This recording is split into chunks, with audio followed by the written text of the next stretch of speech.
कामकाजी बहू। रवीना के 2 बच्चे थे। वो एक बड़ी कंपनी में काम करती थी।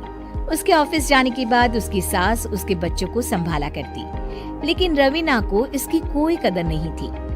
एक दिन रवीना अपनी माँ से फोन पर कहती है, मम्मी क्या बताऊं, मेरी सास तो बिल्कुल अच्छी नहीं है। कुछ समझती नहीं है कि मुझे कितना काम करना पड़ता है। एक तो ऑफिस तक का लंबा सफर और फिर 9 घंटे लगातार काम।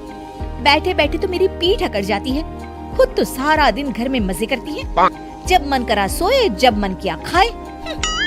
तभी उसकी सास वहाँ आ जाती है। अच्छा माँ, मैं बाद में आपको फोन करती हूँ। जी मम्मी जी, कोई काम है क्या आपको? क्या हुआ? रवीना बहू, सारा दिन तो तू ऑफिस के मजे लेती है, लेकिन यहाँ ये बच्चे मुझे आराम भी नहीं करने देते। मेरी तो तबीयत खराब हो रही है। तो आपको लगता है कि मैं दफ्तर में मौज करती हूँ? आपको क्या समझाऊं, छोड़िए। माँ, काम करना भी जरूरी है। मजबूरी नहीं होती तो मैं खुद ही अपने बच्चों को देख लेती। अब आज तो छुट्टी है ना, आज तो कम से कम घर का काम कर ले। बहू काम शुरू करती है। बच्चे के साथ काम करना उसके लिए असंभव हो जाता है। वो जाकर बच्चा सास को देती है और कहती है, मम्मी जी जरा बच्चा तो पकड़ लीजिए, मैं घर का काम कैसे करूं? जैसे मैं करती हूँ रोज बच्चे के साथ। तुझे बताऊं तो तू सोचती है कि कोई बड़ा काम तो है नहीं, बच्चा तो सोता रहता है। अब देख लिया। खैर, बस मैं यही तुझे समझाना चाहती थी। ला, बच्चा मुझे दे और काम कर। बहू मुंह बनाकर वहाँ से चली जाती है। वो मन में सोचती है, बात तो सही है, बच्चे के साथ घर का काम करना असंभव है। वो किसी तरह काम करती है और अगले दिन ऑफिस के लिए निकल जाती है।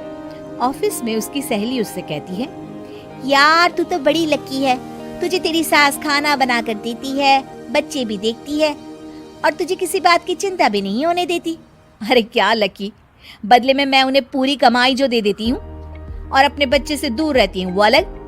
हर किसी को ना दूसरे की प्लेट में ज्यादा घी दिखता है। जा अपना काम कर। अरे फिर भी ये तो है, यहाँ हमारे बच्चे को मैं क्रैश में छोड़ती हूँ, हर पल डर लगा रहता है कि क्या कर रहा होगा। खैर चल, मुझे क्या। बहू घर आती है तो देखती है कि उसकी सास उसके बच्चे को बड़े ही प्यार से खिला रही होती है। वो माँ को देखकर खुश हो जाता है। बहू मन में सोचती है कि बात तो सही है, सासू माँ सारा दिन काम करती है, मैं ऑफिस से आकर भी काम नहीं करती हूँ। वो सास के पास जाती है और कहती है, माँ जी थक गई आप? और क्या, सारा दिन चक्कर घीनी की तरह पूरे घर में घूमती रहती हूँ और अब उम्र भी नहीं रही। लेकिन चल तू बता, क्या हुआ, कुछ काम है क्या? बहू कुछ नहीं कहती, मुस्कुराकर वहाँ से चली जाती है। लेकिन अगले दिन सुबह सुबह बहू सास से पहले उठकर उन्हें चाय देती है। अरे आज सूरज कहाँ से उगा है, तू पहले उठ गई? चल अच्छा किया, मरने से पहले तेरे हाथ की चाय तो पी ली। चलो अब चलकर किचन में लगूं। माँ जी, आपको आज से काम करने की जरूरत नहीं है। काम करने की जरूरत नहीं है मतलब? क्या तू करेगी आज से सारा काम? इतने अच्छे तो हमारे नसीब नहीं है भाई। नहीं माँ जी, मैं नहीं करूँगी, ना ही आप करेंगी, बल्कि ये करेगी। तभी वहाँ एक काम वाली बाई आ जाती है। ये कौन है बहू? माँ जी, ये नौकरानी है और आज से सारा काम यही करेगी। मुझे माफ कर दीजिए माँ जी, मैं नहीं समझ पाई कि आप थक जाती हैं। आज से आप सिर्फ आराम करिए और मुन्ने के साथ खेलिए। और सास बहू बच्चे के साथ खेलने लग जाते हैं।